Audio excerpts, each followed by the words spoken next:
Government slashes the number of prepaid SIM cards per individual from the current 10 to 3, further tightening real name registration for every mobile phone number.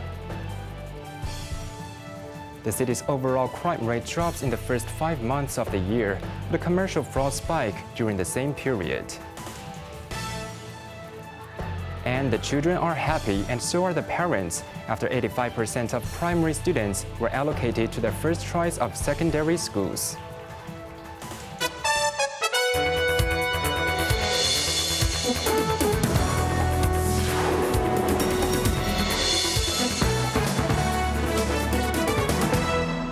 Good evening, you're watching Cable News. I'm Quentin Yang.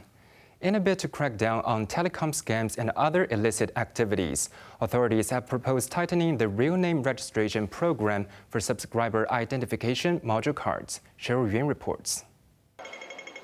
Under the new rules, individuals would be limited to registering just 3 prepaid SIM cards per telecom provider, a significant reduction from the current allowance of 10.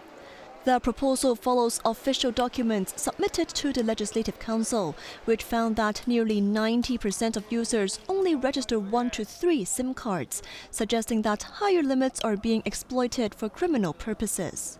To further deter abuse, the government plans to criminalize buying, selling, or renting of registered SIM cards and possessing more than 10 SIM cards registered under other people's names. Violators could face hefty penalties, including a maximum fine of $25,000 or 12 months imprisonment. The administration aims to table the bill for the Legislative Council's approval next year. Cheryl Yun, Cable News. Despite an overall drop in the number of crime cases in the first 5 months of the year, the city has logged an 8.4% rise in fraud cases alone during the same period. Police said they will review the effectiveness of anti-scam measures and work with the banking sector to strengthen the crackdown on dummy accounts. Jeremy Zhu reports. At a Northern District Council meeting, Chow revealed that while the number of cases dipped 2.8% from a year ago to over 35,800 cases from January to May, 47% of the crimes reported during the period were fraud cases.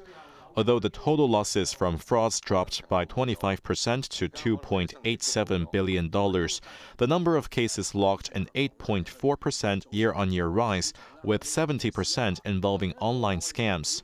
Chow said police will enhance cooperation with the banking sector, the Hong Kong Monetary Authority, and overseas law enforcement agencies to better deal with such crimes. Regarding the crackdown on space oil drug, authorities recorded over 300 cases between mid-February and late May, with 390 arrests. Chow stated the police will continue to review the situation and liaise with the Department of Justice to establish sentencing guidelines as soon as possible, followed by public awareness campaigns. The police chief added that the substance has already been classified as a dangerous drug, carrying a maximum penalty of life imprisonment. Jeremy Zhu, Cable News. Ombudsman Jack Chen has defended his office's restructuring, noting the reorganization of investigation teams will not compromise complaint handling capacity. The remark comes as the office has processed a record number of cases in year 2024-25. Jeremy Zhu again has the story. At a Legislative Council meeting, Finance Sector lawmaker Ronick Chan questioned the reorganization, noting that while proactive investigation teams increased from 2 to 3, complaint handling teams were reduced from 6 to 4, without a corresponding rise in proactive investigations. He suggested this could create perceptions of only investigating what you prefer. The Ombudsman responded that proactive investigations now involve more in-depth work, while streamlined procedures have made complaint handling faster. He pledged to personally review every public complaint to ensure none are overlooked. The government watchdog set a new record in 2024-25, successfully mediating 555 complaints, triple the previous reporting year's figure. When asked about possible overstaffing, Chan clarified the authorized establishment is 123 staff, but current headcount stands at 105, demonstrating how greater efficiency allows more work to be done with fewer personnel.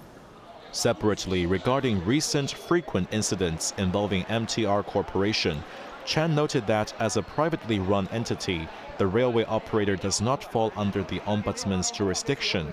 However, he highlighted that the Electrical and Mechanical Services Department, the Transport Department, and the Transport and Logistics Bureau, all overseeing MTR operations, remain subject to the office's investigations. Jeremy Zhu, Cable News.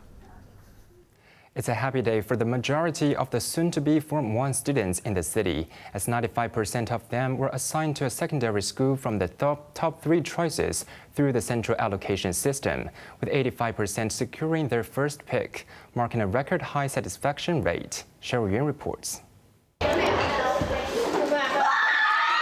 Happy grins and excited squeals filled classrooms as primary 6 students discovered their secondary school placements.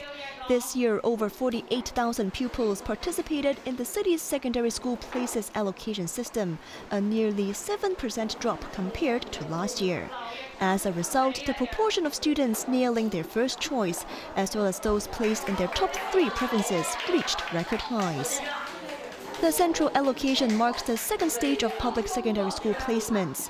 Some students had already secured spots in March through the discretionary admissions round, which considers academic performance and interview results. However, those who missed out earlier still had another chance.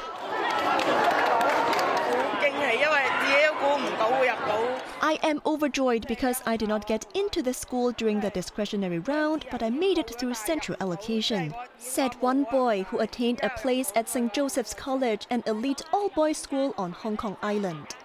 A school principal attributed the decline in overall student numbers and parents opting for less ambitious choices as reasons behind the high satisfaction rate. Polly Chen, principal of Yang Ma Ti Catholic Primary School, Hoi Wang Road, explained that door knock spots, which means direct appeals to schools for admission, are scarcer than in previous years.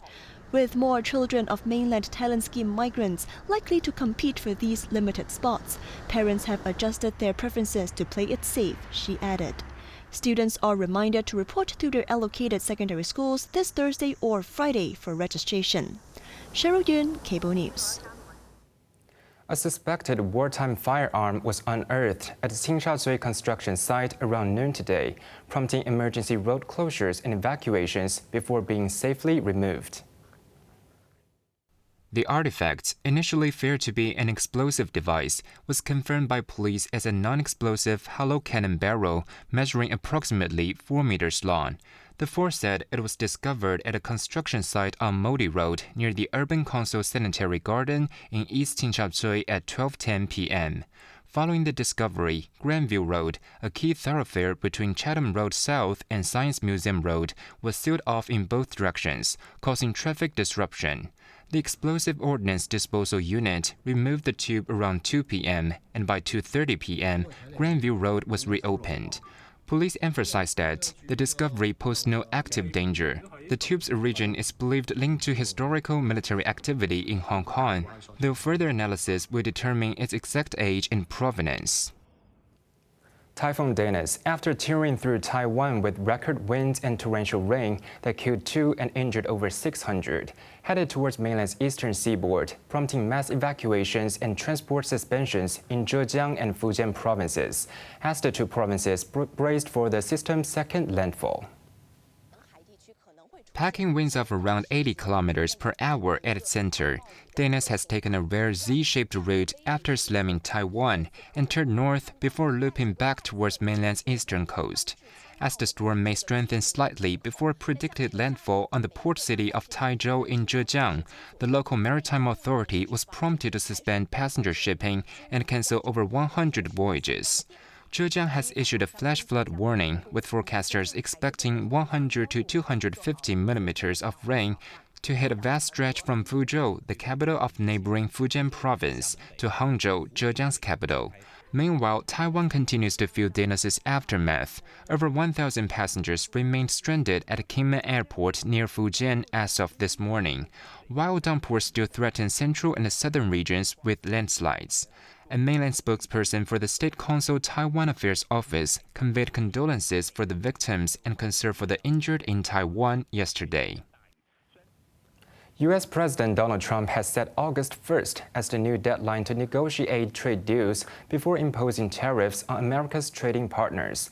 Trump unveiled 25% levies for Japan and South Korea and increased prior duties on some other nations. Sachin Katvi reports. The new date provides a 3-week extension, as originally the tariffs were to be implemented on July 10th, following a 90-day pause.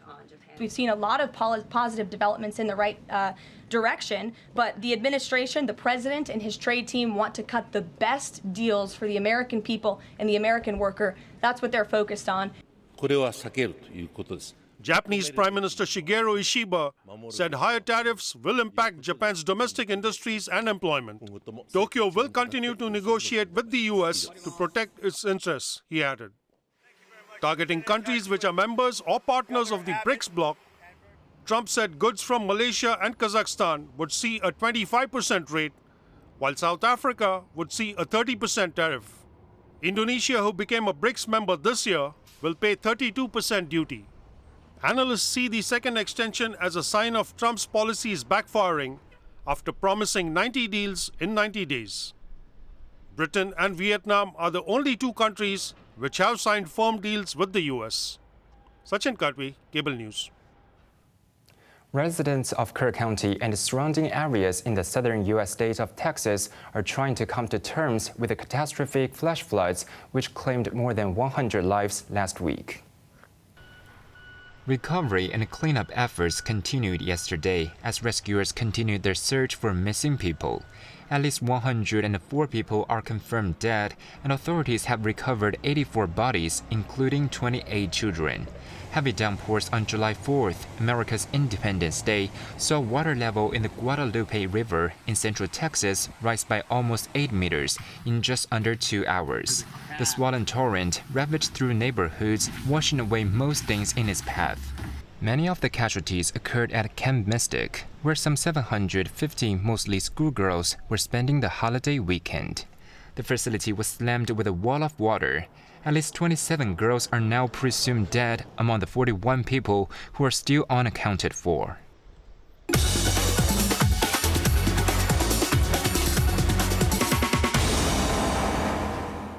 Now let's take a look at the stock market. The Hang Seng Index ended trading for the day up 260 points. Top active stocks of the day, Tracker found was up 28 cents. Alibaba was up $1.60. Xiaomi was up $1.35 and Kuaishou was up $3.25.